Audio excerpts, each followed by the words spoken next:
हरिओम। चतुष्पंचाशत्तमोऽध्याय। माता की आज्ञा से मामा को सांत्वना देकर आस्तिक का सर्प यज्ञ में जाना।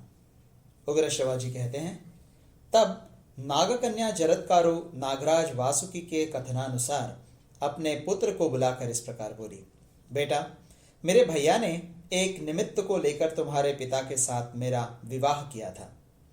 उसकी पूर्ति का यही उपयुक्त अवसर प्राप्त हुआ है, अतः तुम यथावत रूप से उस उद्देश्य की पूर्ति करो। आस्तिक ने पूछा, मामा जी ने किस निमित्त को लेकर पिताजी के साथ तुम्हारा विवाह किया था, वो मुझे ठीक ठीक बताओ। उसे सुनकर मैं उसकी सिद्धि के लिए प्रयत्न करूंगा। उग्र शिवाजी कहते हैं, तदनंतर अपने भाई बंधुओं का हित चाहने वाली नागराज की बहन जरत्कारु शांत चित्त हो आस्तिक से बोली। जरत्कारु ने कहा, वत्स, संपूर्ण नागों की माता कद्रु नाम से विख्यात है। उन्होंने किसी समय रुष्ट होकर अपने पुत्रों को शाप दे दिया था। जिस कारण से वह शाप दिया वह बताती हूँ, सुनो। अश्वों का राजा जो उच्चैश्रवा है, उसके रंग को लेकर विनता के साथ कद्रु ने बाजी लगाई थी। उसमें यह शर्त थी, जो हारे वह जीतने वाली की दासी बने। कद्रु उच्चैश्रवा की पूंछ काली बता चुकी थी, अतः उसने अपने पुत्रों से कहा, तुम लोग छल पूर्वक उस घोड़े की पूंछ काले रंग की कर दो। सर्प इससे सहमत न हुए। तब उन्होंने सर्पों को शाप देते हुए कहा, पुत्रों, तुम लोगों ने मेरे कहने से अश्वराज उच्चैश्रवा की पूंछ का रंग न बदलकर विनता के साथ जो मेरी दासी होने की शर्त थी, उस घोड़े के संबंध में विनता के कथन को मिथ्या नहीं कर दिखाया। इसलिए जन्मेजय के यज्ञ में तुम लोगों को आग जलाकर भस्म कर देगी और तुम सभी मरकर प्रेत लोक को चले जाओगे। कद्रु ने जब इस प्रकार शाप दे दिया, तब साक्षात लोक पितामह भगवान ब्रह्मा ने एवमस्तु कहकर उनके वचन का अनुमोदन किया। तात, मेरे भाई वासुकी ने भी उस समय पितामह की बात सुनी थी। फिर अमृत मंथन का कार्य हो जाने पर वे देवताओं की शरण में गए। देवता लोग मेरे भाई की सहायता से उत्तम अमृत पाकर अपना मनोरथ सिद्ध कर चुके थे, अतः वे मेरे भाई को आगे करके पितामह ब्रह्मा जी के पास गए। वहां समस्त देवताओं ने नागराज वासुकी के साथ रहकर पितामह ब्रह्मा जी को प्रसन्न किया। उन्हें प्रसन्न करने का उद्देश्य यह था कि माता का वह शाप लागू न हो। देवता बोले, भगवान, ये नागराज वासुकी अपने जाति भाइयों के लिए बहुत दुखी है। कौन सा ऐसा उपाय है जिससे माता का शाप इन लोगों पर लागू न हो? ब्रह्मा जी ने कहा, जरत्कारु मुनि जरत्कारु नाम वाली जिस पत्नी को ग्रहण करेंगे, उसके गर्भ से उत्पन्न ब्राह्मण सर्पों को माता के शाप से मुक्त करेगा। देवता के समान तेजस्वी पुत्र ब्रह्मा जी की वह बात सुनकर नागश्रेष्ठ वासुकी ने मुझे तुम्हारे महात्मा पिता की सेवा में समर्पित कर दिया। यह अवसर आने से बहुत पहले इसी निमित्त से मेरा विवाह किया गया। तदनंतर उन महर्षि द्वारा मेरे गर्भ से तुम्हारा जन्म हुआ। जन्मेजय के सर्प यज्ञ का वह पूर्व निर्दिष्ट काल आज उपस्थित है। उस यज्ञ में निरंतर सर्प जल रहे हैं, अतः उस भय से तुम उन सब का उद्धार करो।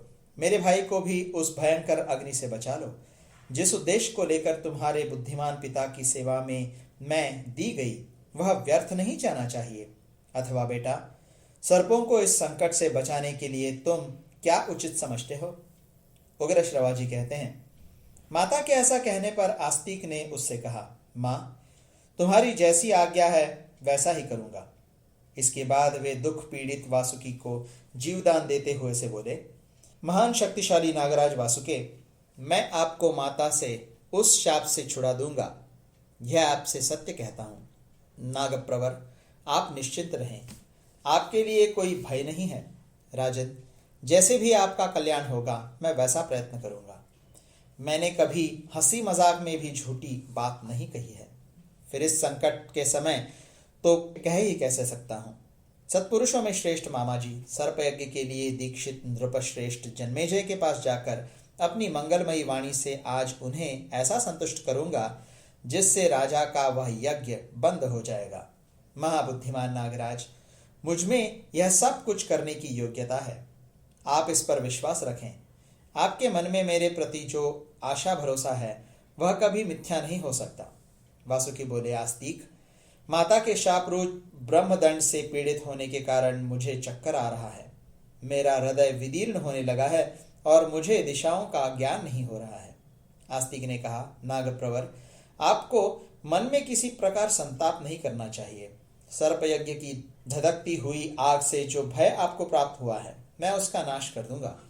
कालाग्नि के समान दाहक और अत्यंत भयंकर शाप का यहाँ मैं अवश्य नाश कर डालूंगा, अतः आप उससे किसी तरह भय न करें।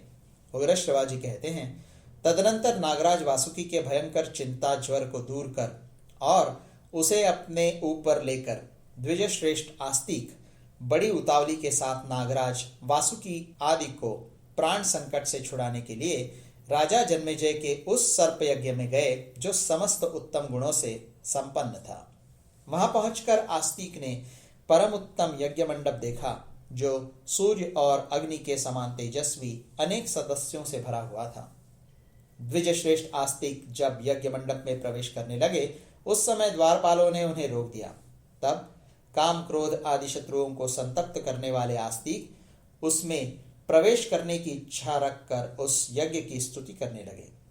इस प्रकार उस परम उत्तम यज्ञ मंडप के निकट पहुंचकर पुण्यवानों में श्रेष्ठ विप्रवर आस्तिक ने अक्षय कीर्ति से सुशोभित यजमान राजा जन्मेजय, ऋत्विजों, सदस्यों तथा अग्निदेव का स्तवन आरंभ किया। इस प्रकार श्री महाभारत आदि पर्व के अंतर्गत आस्तिक पर्व में सर्प सत्र में आस्तिक का आगमन विषयक 54वां अध्याय पूरा हुआ।